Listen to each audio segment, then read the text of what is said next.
Hello guys, in this tutorial you will learn how you can move a photo editing project in Adobe Express Photos to a specific folder of your Adobe Express account. So let us guide you through this.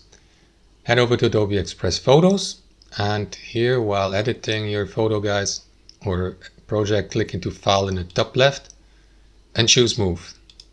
You will be redirected to that overview of folders, for example for files and projects. Click into the given section, and then you will see, for example, the uploads folder, or you may create a new one by clicking onto this button.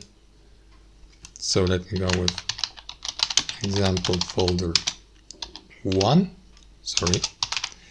Click into create, and then confirm by clicking into move.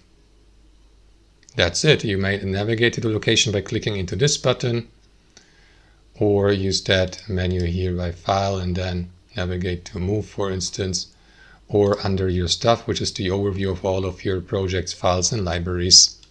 That's it guys. Thanks for watching, and I'll see you next time.